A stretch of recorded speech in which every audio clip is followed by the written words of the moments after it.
nós temos um ministério que nós temos muitas pessoas que têm menos tempo de convertido, umas nem tanto. E muitas vezes é importante a gente trazer alguns fundamentos acerca da obra de Jesus, acerca de quem é Jesus, e também acerca de símbolos proféticos que a Bíblia nos apresenta através de parábolas. A palavra de Deus muitas vezes usa parábolas e usa figuras da nossa vida, do dia a dia, para nos revelar realidades espirituais que nem sempre nós podemos compreender com a mesma facilidade no começo. Jesus, no seu ministério, muitas vezes ele usou de parábolas para apresentar verdades e realidades espirituais. E aí, depois que ele apresentava a parábola para a multidão, aqueles que são dele, aqueles que já eram dele, podiam se achegar a ele num pouco mais em particular. E aí o Senhor ainda dava uma explicação da parábola, ele aprofundava a compreensão, ele trazia segredos das parábolas. E nós podemos ler na Bíblia, a multidão muitas vezes ouviu Jesus falar alguma coisa, e depois o que acontecia é que as pessoas se achegaram a Jesus, os discípulos se achegaram a Jesus, e aí o Senhor pôde explicar as parábolas. Então nós temos algumas figuras que já foram usadas, com as explicações que já foram dadas, disponíveis para nós, na palavra de Deus. Nós estamos então mais próximos de revelação do Senhor Jesus, porque temos o Espírito Santo derramado depois que Jesus subiu aos céus, temos a explicação das parábolas também. Então o que nós precisamos fazer agora é dedicar tempo, aprofundar a nossa vida com o Senhor. Mas nos domingos aqui a gente procura compartilhar a palavra, durante a semana também não falta oportunidade de você receber algo da parte do Senhor. Mas então, sempre que nós estamos reunidos assim para celebrar a ceia do Senhor, já tem uma que foi gravada aqui, eu destaquei muito acerca de que nós temos que cear e anunciar a morte e a ressurreição do Senhor até que Ele venha. Então nós estamos vivendo esses dias em que estamos cada vez mais próximos do dia em que o Senhor virá. Então mais do que nunca nós precisamos fazer a nossa parte, e nós vamos fazer ainda mais a nossa parte quando entendemos cada vez mais quem nós somos e quem Jesus é. Jesus Cristo, Ele é o fundamento único e original de todas as coisas. Todas as coisas foram feitas através do Senhor Jesus, e sem Ele nada do que foi feito se fez. Então Ele é a origem de todas as coisas, Ele é o alfa e o ômega, Ele é o começo de tudo isso que nós conhecemos, Ele é o fim de tudo isso que nós conhecemos, mas Ele pré-existia na eternidade antes da criação, Ele estava na criação com o Pai, e Ele permanece para sempre, e nós que estamos nele, estaremos com Ele para sempre, da mesma maneira, em nome de Jesus. Louvado seja o nome do Senhor. Essa promessa não é para quem é evangélico, não é para quem faz parte deste ministério, mas é para quem tem parte com Ele, quem entendeu a vinda de Jesus, quem entendeu a palavra do Senhor, quem se entregou ao seu amor. Então o Senhor, Ele é a fonte de todas as coisas, de tudo, tudo começa nele, e tudo vem dele, e tudo volta para Ele, a Ele a glória. Então quando nós chegamos aqui diante da ceia, e nós temos o cálice, nós temos o vinho, o suco da uva, e nós temos o pão, o cálice, não o cálice, o suco, o vinho e o pão, eles são então figuras proféticas. Eu sei que tem muita gente que fica preocupado de tratar isso como coisas naturais e que se tornam sobrenaturais. Então o pão vira literalmente o corpo de Cristo, o suco de uva vira literalmente o sangue. Não é isso que a Bíblia nos fala, porque esses são alimentos naturais. Alimentos naturais não podem gerar resultados espirituais. Então o que o pão e o suco e o vinho eles apontam para realidades eternas. Eles apontam como profeticamente o que Jesus falou em João 6. João 6 não é o texto que eu vou ler nesta manhã, mas no Evangelho de João capítulo 6, nós encontramos um momento em que justamente as pessoas que estavam com Jesus, elas não tinham entendimento do que Jesus estava falando. E Jesus literalmente falou: vocês têm que comer da minha carne e vocês têm que beber do meu sangue. E aquele grupo ficou chocado, escandalizado com aquilo. Parecia que Jesus estava propondo uma seita canibal, como se fosse possível comer da carne dele e beber do sangue dele. Se fosse para fazer isso literalmente em algum momento, seria enquanto ele estava aqui vivo, não agora depois que ele morreu, ressuscitou, foi ao céu, e agora a gente compra um suco de uva no supermercado, a gente compra pães asmos, porque são sem fermento, por símbolo. Então se a gente pode comprar isso aqui para comer isso daqui agora, então não faz sentido esses elementos eles serem algo que vai nos levar à vida eterna. A vida eterna está em Cristo. Mas a palavra, glória a Deus, mas a palavra de Deus nos diz, e eu vou ler esse texto só para fazer a transição 1 Coríntios capítulo 2, versículos 14 e 15. Primeira carta de Paulo aos Coríntios, capítulo 2, versículos 14 e 15. Você pode acompanhar aí, ou você pode acompanhar com a gente aqui também. Mas Paulo nos revela então que, ora, o homem natural não aceita as coisas do Espírito de Deus porque eles são loucura, e não pode entendê-las porque elas se discernem espiritualmente. Porém, o homem espiritual julga todas as coisas, mas ele mesmo não é julgado por ninguém. Volta o 14, por favor, deixa o 14 na tela.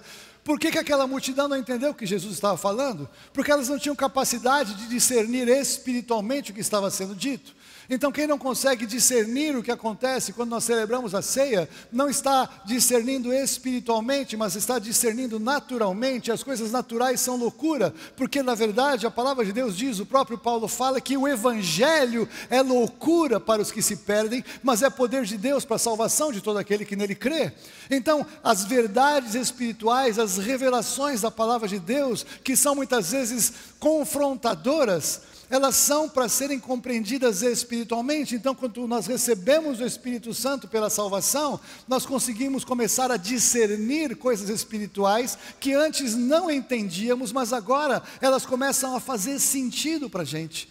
Quanto mais nós vamos aprofundando a nossa vida com o Senhor, a nossa experiência com Ele, a nossa revelação da palavra de Deus, vamos entendendo como o Espírito Santo fala ao nosso coração, nós vamos aprofundando a nossa compreensão de verdades espirituais, e vamos cada vez mais então saindo do que é superficial, e podemos entrar em águas mais profundas. Você está entendendo o que eu estou falando? Em nome de Jesus. Então nós só podemos discernir as coisas espirituais da Bíblia pelo Espírito Santo, não há outra maneira, porque muitas delas são loucura.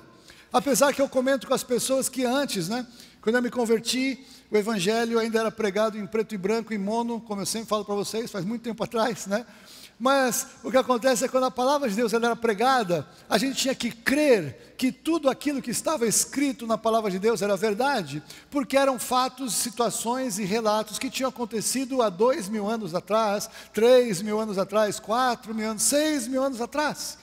Mas pela fé nós recebíamos tudo o que era falado, e a palavra de Deus aquecia o nosso coração, e nós podíamos então ousar crer até mesmo em coisas contrárias ao que é comumente aceito como fato científico, como o dilúvio, como Adão e Eva, como tudo ter sido criado a partir do nada. Tudo que a palavra de Deus revela, a gente recebe como verdade, e o Senhor nos dá a revelação pelo Espírito. Nós temos discernimento espiritual e conseguimos harmonizar tudo que acontece na vida diária, e tudo que está na palavra ganha significado e ganha cores, porque é lógico, porque é claro, porque harmoniza com o Deus Criador, é claro porque harmoniza com as verdades escritas, e que não contrariam necessariamente as coisas que nós vivemos, mas vão contrariar sim pensamentos estabelecidos ao longo de décadas para explicar realidades que são espirituais e que não são realidades religiosas. Então o Senhor não fala de ciência, Ele fala de vida espiritual, e a ciência investiga o que pode conhecer,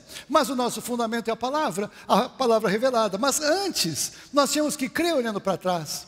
Mas hoje, se você pegar o seu site favorito de notícias, onde você se informa, ou você percebe os noticiários, você pode pegar a sua Bíblia e você começa a olhar para um lado e para o outro, e você percebe a palavra de Deus se cumprindo. E agora espiritualmente a gente consegue discernir, além do que as pessoas conseguem discernir, o que efetivamente está acontecendo nos nossos dias. Por quê? Porque a revelação de Jesus, ela foi trazida, que Ele viria fazer o que fez para morrer na cruz do Calvário, e Ele veio como um servo, Ele veio como um cordeiro, Ele veio para sofrer, Ele veio como um manso, Ele veio para se entregar, para ser moído pelos nossos pecados, Ele veio para ter o seu corpo partido, Ele veio para ter o sangue derramado. E muitas pessoas olham para Jesus e ainda de uma certa forma pensam em Jesus nesta apresentação, e eu sempre gosto de trazer isso na ceia, mas a realidade de Jesus é aquele que vai voltar em breve. Maranata, ora vem Senhor Jesus. E Jesus, Ele está agora tão glorioso, com uma apresentação tão incompreensível para nós. Eu gosto gosto de lembrar disso, que João, que andou com ele 3 anos e meio, João que era aquele mais próximo de Jesus, quando Jesus apareceu para ele, Apocalipse capítulo 1, João olhou para ele e caiu como morto diante da glória do Senhor, diante da revelação de poder do Senhor Jesus, e a esta manifestação dele, que vem para voltar, e ele não vem agora de novo para ser, cuidar das pessoas, ele vem para julgar a terra, ele vem para julgar a humanidade, porque ele adquiriu o direito e a autoridade sobre tudo e sobre todos, porque o Senhor reina, e Deus fez convergir em Jesus Cristo todas as coisas que estão no céu, na terra e debaixo da terra, as visíveis e as invisíveis, tudo diz respeito a Jesus, aleluia, tudo diz respeito a Ele. Quando chegamos na ceia, então, nós precisamos discernir um pouco mais do que nós estamos falando, porque voltando lá para João 6, então Jesus ele trouxe aquele discurso que chocou a multidão, mas Jesus disse algo tremendo, ele fala, eu sou o pão vivo que desceu do céu. Então é tremendo porque Jesus ele estava fazendo uma figura com o maná quando o povo estava no deserto, mas aquele alimento era um alimento que passava o prazo de alimentar, ia dar fome de novo, não dava para guardar para outro dia, tinha que ser consumido no mesmo dia, mas Jesus fala, eu sou o pão da vida, eu sou o pão eterno, eu sou o pão que desceu dos céus, e aquilo confrontou todo mundo. Então o alimento que Jesus nos oferece é um alimento eterno, não é um pão, nem um suco que não dá para matar a nossa fome nessa reunião que nós estamos, mas Jesus enquanto pão do céu, ele sacia a nossa fome espiritual, ele sacia a nossa necessidade, ele é um alimento que veio pronto do céu. Todo alimento que nós comemos aqui na terra, ele é processado, ele é trabalhado, ele é plantado, tem que ter alguma intervenção de alguém para chegar até você, mas Jesus, ele é o pão que veio do céu, completo, perfeito, puro, com toda energia, com tudo que é necessário para nos chamar, para nos levar à vida eterna, amém? Louvado seja o nome do Senhor, é o pão completo. Mas há 2 figuras que eu quero trabalhar com vocês nessa manhã, e agora eu quero entrar efetivamente no que eu quero compartilhar com você. Então, por favor, abra a sua Bíblia no Evangelho de João, no capítulo 12, no versículo 23, ou então acompanhe conosco aqui na tela.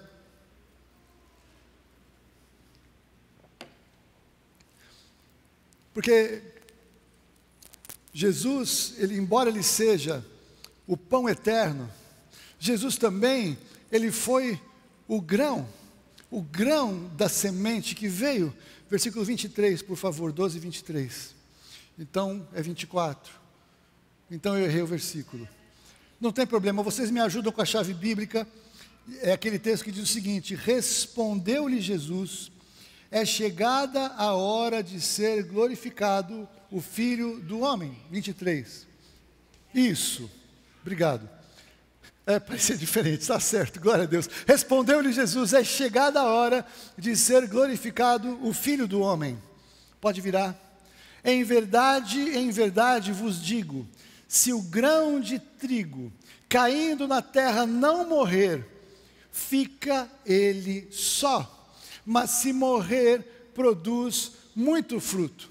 E é interessante a figura do trigo, porque Jesus então, ele já é o pão completo e perfeito que veio do céu, o pão é feito de trigo, mas o Senhor estava falando de uma realidade espiritual mais alta. Nesse momento ele vai trazer uma realidade natural, uma parábola, mas também uma revelação acerca dele. Por quê? Porque Jesus, ele é o grão de trigo que caiu na terra. Não, Jesus não caiu literalmente na terra, mas ele caiu da posição onde ele estava até ser reconhecido na terra. Porque nós vemos Paulo falando, lembra? Porque o Senhor Jesus, existindo em forma de Deus, não julgou como usurpação o ser igual a Deus, antes a si mesmo se esvaziou, sendo reconhecido em figura humana. Então Jesus, ele já caiu de uma posição de ser conhecido em forma de Deus, existir em forma de Deus, ele se esvaziou de tudo aquilo para ser reconhecido em figura humana.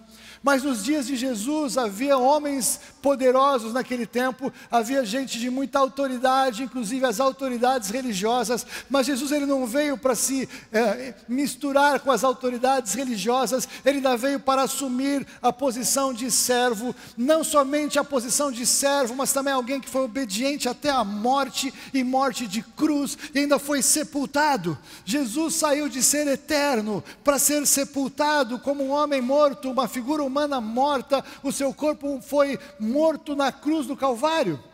se ele não morresse, ficaria ele só. E isso é muito importante, porque o Senhor Jesus morreu, o grão de trigo morreu, ele pode então produzir muito fruto. Essa é a figura do processo do trigo.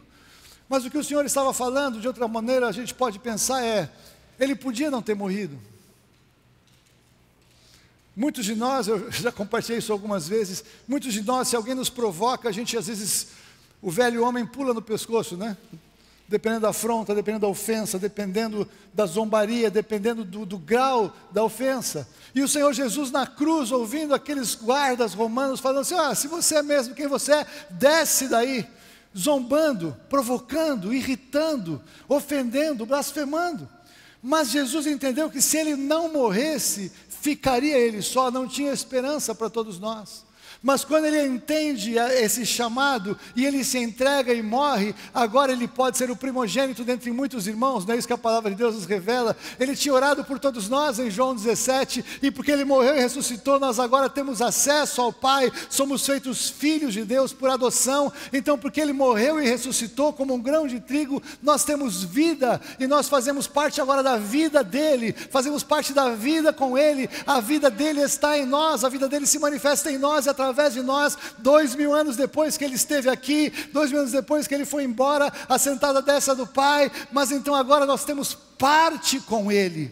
Então Jesus, ele é o pão eterno, Jesus, ele é o trigo que cai, mas agora inclusive ele diz o quê? Que você e eu somos o trigo também. Louvado seja o nome do Senhor. Na parábola do semeador, nós encontramos o Senhor Jesus falando isso.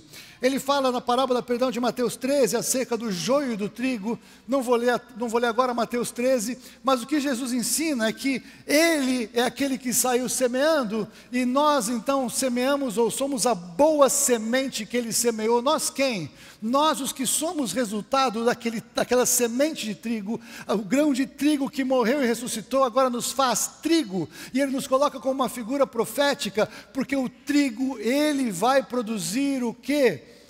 Pão. Aleluia. Então nós agora vamos produzir alimento, o alimento do pão do Senhor na vida das pessoas. Isso é muito mais do que comer o pão da ceia, é servir a mesa do Senhor. Nós somos chamados para servir o pão do Senhor, porque nós, como trigo, se nós também morrermos para nós, se nós morrermos para as nossas vontades, se nós morrermos para as nossas prioridades, se nós morrermos para aquilo que é importante realmente na nossa vida, nós podemos produzir pão, o pão da vida, o pão eterno, que é o do Senhor Jesus. Mas se você decidir não morrer, você fica sozinho. Se nós decidirmos não morrer, ficamos sós. Mas se decidirmos morrer, nós damos muito fruto. E nós, como trigo, nós estamos também nessa parábola de Mateus 13, cercados e misturados com joio. E o joio, a característica do joio mais assim marcante, é que é muito parecido com o trigo. Mas sabe para que serve o trigo? Para produzir pão, para produzir outros alimentos, mas a Bíblia fala efetivamente de pão, e isso é uma bênção. Sabe para que serve o joio? Para nada. O joio não produz nada. O joio não gera nada. Segundo o texto de Jesus, o joio só serve para ser queimado e ser lançado fora no dia do juízo. E nós temos visto o quanto a igreja, como um todo, instituição, e não a igreja de Jesus, mas a religião evangélica tem sido tão misturada com tanta gente que não morre para si mesmo, pelo contrário, quer construir o seu império pessoal, não gera vida, não produz vida alguma, não gera a vida de Jesus. Pode gerar um movimento barulhento ou silencioso, pode gerar um grande movimento, mas é vazio espiritualmente falando, porque não pode gerar o alimento que vem do céu, não pode gerar o pão que vem do céu, não pode gerar a vida de Jesus, o Cristo, porque não há nele vida, porque o joio não tem vida. O joio parece trigo, mas ele não é, e isso só pode ser separado literalmente naquele dia. Agora você e eu não somos chamados para ficar dizendo quem é, quem não é, porque o Senhor diz, eles vão crescer juntos e quem separa são os anjos do Senhor. Eu vejo muitas vezes gente querendo julgar, esse aqui é joio, esse aqui é trigo, aquele é, aquele não é. Não é seu papel, não é o seu chamado. O seu chamado é ser trigo, o seu chamado é morrer para você não ficar só você. Você é chamado para gerar o pão da vida e você não é nem o pão, você é o que serve o pão na mesa daquele que tem fome. Nós somos chamados então para morrer, para servir o pão que desceu do céu, que é Jesus Cristo. Essa é a nossa jornada, essa é a nossa chamada, é isso que vai fazer sentido para a nossa vida. Muito crente se converte e vem falar com pastores, vem falar com líderes, com o pessoal de oração, porque Deus ainda não resolveu o problema financeiro, porque Deus não resolveu ainda o problema amoroso, porque Deus não resolveu ainda o conflito familiar, porque Deus não resolveu ainda o problema da saúde. Sabe de uma coisa? Nós estamos focando na coisa errada. Esse não é o centro do Evangelho. O centro do Evangelho é Jesus Cristo nos levar a ter acesso ao Pai. É o Senhor Jesus nos perdoar os nossos pecados. Ele nos conduzir à vida eterna. Ele nos fazer agora úteis na vida de outras pessoas. Se você não encontrar utilidade na vida de outras pessoas, mesmo que Deus te dê tudo o que você acha que você precisa, não será suficiente, porque receber as coisas que Deus nos dá não suprem a nossa alma, não suprem a nossa carne, não fazem diferença eterna em quem nós somos. Não é para isso que o Senhor Jesus morreu por nós. O Senhor Jesus, Ele morreu por nós para nos dar vida eterna. E a vida eterna, isso que nós estamos vivendo é uma gota no oceano do tempo. O Senhor quer nos falar de coisas grandiosas e eternas. Ele quer nos chamar a sermos imitadores dEle, a abrir mão de algumas coisas que nós achamos que precisamos, para que depois Ele nos dê as coisas que Ele sabe que nós precisamos, do jeito dEle, no tempo dEle e para a glória dEle, para que essas coisas não nos afastem de ser quem nós somos chamados a ser, para que essas coisas não nos tragam tanto conforto, que a gente não queira mais morrer, a gente queira ficar vivinho da Silva. E a Bíblia fala, já estou crucificado com Cristo, não é isso que Paulo fala? Não vivo mais eu, mas Cristo vive em mim. Se nós não fizermos isso, a nossa vida não vai ter significado. Se nós não formos aqueles que vamos dar alimento, que vamos servir, que vamos pregar, que vamos aconselhar, que vamos acolher, que vamos de alguma maneira abraçar, sem abraçar as pessoas, Jesus da glória, mas o papel da igreja é abraçar e acolher. Esse é o nosso papel. Então nós vamos abraçar as pessoas virtualmente, vamos abraçar as pessoas gestualmente, mas o Senhor vai manifestar o amor dEle através de você e através de mim. Ninguém pode parar o amor de Deus de fluir através da sua vida, se você realmente amar alguém. Não tem máscara, não tem distância social, não tem nada que impeça o poder do Senhor fluir através da sua vida.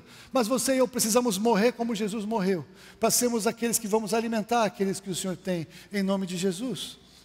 Então é interessante que são duas figuras que nós encontramos. Jesus, ele fala que ele é o grão de trigo, mas ele fala acerca então do vinho, que ele é a videira verdadeira. Achei interessante quando eu parei e falei, puxa, mas por que ele também não é a semente da uva, né? Fiquei pensando.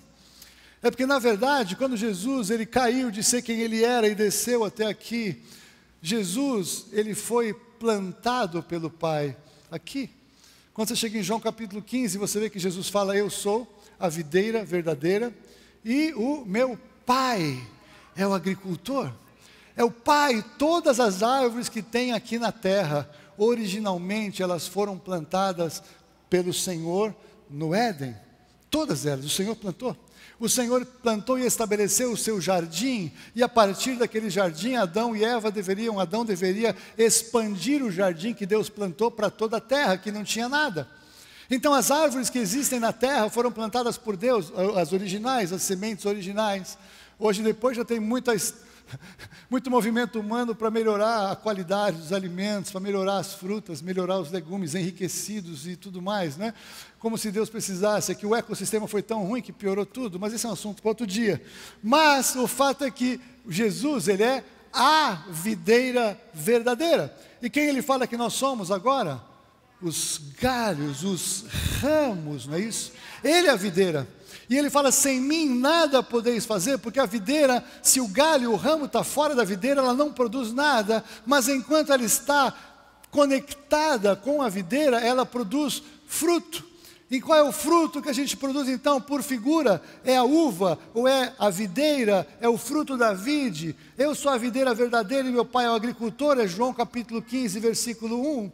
Mas o versículo 5, Jesus ele vai então agora enfatizar: eu sou a videira, vós os ramos. Quem permanece em mim e eu nele, esse dá muito fruto, porque sem mim nada podeis fazer. Agora, esse nada é nada ligado à videira, nada diante da identidade da figueira. Por quê? Porque um crente desconectado da videira consegue fazer muita coisa. Só problema, só tragédia, só coisa errada, só coisa que parece até boa no começo, mas depois vai dar em problema e vai vir clamando: Senhor, me ajuda. Por quê? Porque sem a conexão com a vida do Senhor, a vida espiritual do Senhor, o que se produz é obra da carne. Obra da carne é obra passageira, é obra que traz problema, porque não tem revelação. Começa num caminho que parece maravilhoso, porque não tem toda a revelação, dá em caminho errado, dá em problema, alguns casos dá inclusive caminho de morte. A gente que viveu, eu que vivi muito mais do que a maioria de vocês, ou pelo menos no Evangelho de Jesus, eu posso dizer para você que a gente já viu muita gente começando na igreja e aparentemente convertida ao Senhor, e que ao longo do tempo meteu os pés pelas mãos, desconectou da videira. E aí você olha e você vê o que acontece. Tem até amigos nossos, a gente estava conversando outro dia, que inclusive já morreram prematuramente, morreram cedo, e tudo meio desajeitado e fora do lugar. E é claro que todos nós nunca saímos do caminho, né? Amém, aleluia. Mas se nós somos do Senhor e nós saímos um pouco do caminho, nós sabemos como filho, o nosso Pai nos corrige porque nos ama e nos traz de volta. Aí vai ajudar a consertar as bobagens que a gente fez. Alguns de nós fizemos algumas bobagens em um tempo longe do Senhor, que muitas vezes tem muita conta para acertar, tem situações que não dá mais para reverter, o que não muda o fato que o Senhor perdoa, que o Senhor purifica, que no céu somos santos, na terra muitas vezes, dependendo do que um crente faz, ele tem conta para pagar neste mundo. Você está entendendo o que eu estou falando? Mas se nós permanecemos no Senhor, nós vamos dar muito fruto. E o fruto muito legal que eu quero trazer para você é justamente o fruto da parreira, o vinho produzido da uva. Nós podemos então produzir uvas por figura, que por figura são como que o fruto do Espírito Santo, porque uma das manifestações do Espírito Santo que a Bíblia nos revela como figura é o quê? É o vinho novo, aleluia, não é isso? O vinho novo do Espírito Santo que precisa trocar o odre para que ele possa então o vinho novo em odres novos. Quando nós pregamos o Evangelho, quando nós oferecemos a vida no Espírito Santo, Jesus, o pão da vida, quando isso é ministrado na vida de alguém, aí o Senhor ele chega e ele faz novas todas as coisas. Se alguém está em Cristo, é uma nova criação. As coisas velhas já passaram e tudo se faz novo. Então o Senhor agora pode fazer o vinho novo, porque aquele odre velho, aquela vida, aquele couro, né? O odre é como se fosse um saco de couro assim, já foi jogado fora, e o Senhor faz novas todas as coisas, vai encher do vinho novo, para que agora a vida do Espírito possa se manifestar. E este é o fruto que nós damos quando estamos conectados à videira verdadeira. Quando estamos conectados na videira verdadeira, nós que somos os ramos, vamos produzir fruto, e por figura, fruto que permanece na vida eterna das pessoas que vamos alcançar, porque a vida do Senhor Jesus passa por nós e através de nós para alcançar quem precisa. Você está entendendo isso? O grão de trigo, se morresse, ficava ele só, mas quando ele morre, ele pode produzir vida e vida eterna. Eu quero fechar lendo um texto de Colossenses capítulo 1, porque o grande problema que a gente vive nos nossos dias é que o evangelho pregado tem sido muito confundido em muitos aspectos. Hoje em dia a gente fala mais de coisas do que de Jesus, a gente fala mais de pessoas do que de Jesus, a gente fala mais de edifícios do que de Jesus, a gente fala mais de projetos pessoais do que de Jesus. E esta é uma marca dos últimos dias. O Senhor Deus não foi pego de surpresa quando isso acontece, porque Ele escreveu que isso aconteceria nos últimos dias.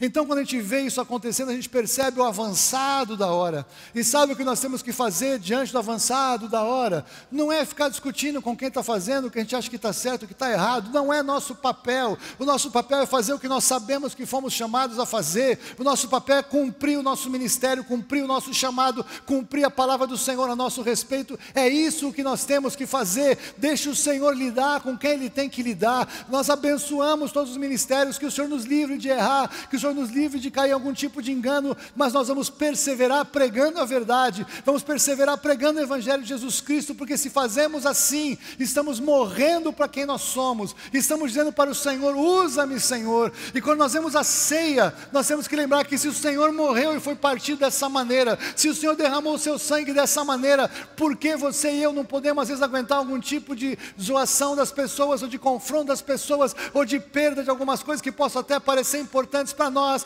ou de não receber ou não viver algumas coisas que poderiam até ser lícitas, viver em favor de servir ao Senhor e cumprir o nosso chamado.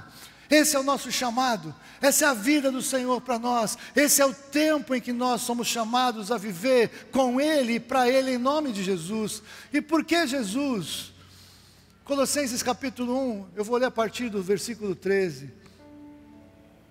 Porque Ele nos libertou do império das trevas e nos transportou para o reino do Filho do seu amor, no qual temos a redenção, a remissão dos pecados. Ele é a imagem do Deus invisível, o primogênito de toda a criação, pois nele foram criadas todas as coisas, nos céus e sobre a terra, as visíveis e as invisíveis, sejam tronos, sejam soberanias, quer principados, quer potestades, tudo foi criado por meio dele e para ele. Ele é antes de todas as coisas, nele tudo subsiste. Ele é a cabeça do corpo da igreja.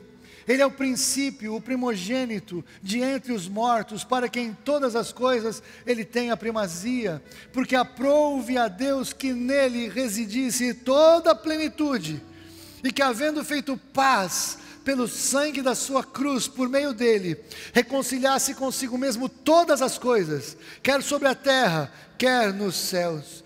E a vós outros também, que outrora éreis estranhos e inimigos no entendimento, pelas vossas obras malignas, agora porém vos reconciliou no corpo da sua carne, mediante a sua morte, para apresentar-vos perante ele, santos, inculpáveis e irrepreensíveis, se é que permaneceis na fé, alicerçados e firmes, não vos deixando afastar da esperança do Evangelho que ouviste, e que foi pregado a toda criatura debaixo do céu, e do qual eu, Paulo, me tornei ministro. Louvado seja o nome do Senhor.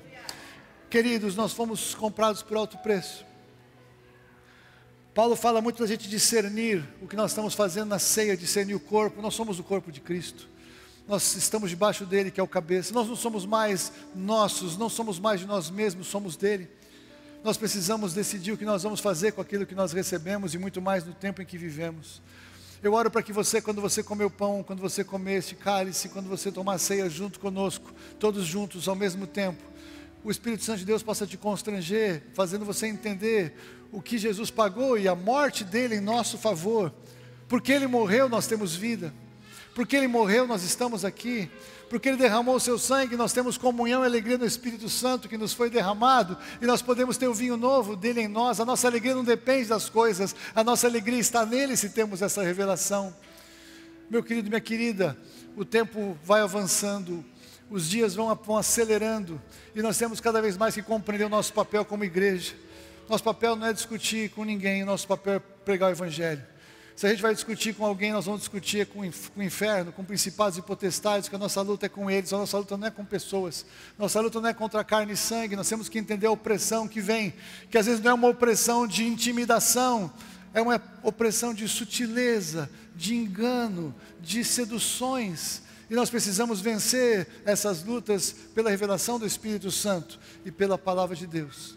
Eu oro para que em nome de Jesus você seja fortalecido na sua fé hoje, na sua ousadia de pregar hoje. Você que levantou a mão na semana passada, eu ouvi testemunhos nessa semana, louvado seja o nome do Senhor. Enquanto nós estendemos a mão para alguém, o Senhor estende a mão para nós, não é isso? Enquanto estendemos a nossa mão é curada, a nossa vida é curada. Se você não ouviu, veja no YouTube essa palavra da semana passada. Você que entendeu, é tempo de nós avançarmos naqueles que estão ao nosso redor, porque Jesus vem. E nós precisamos estar preparados. Que o Senhor nos ache servindo, que o Senhor nos ache aliançados com Ele, que o Senhor nos ache transformados, buscando a santificação, vencendo o pecado, para que Ele nos encontre servindo assim, em nome de Jesus. Amém?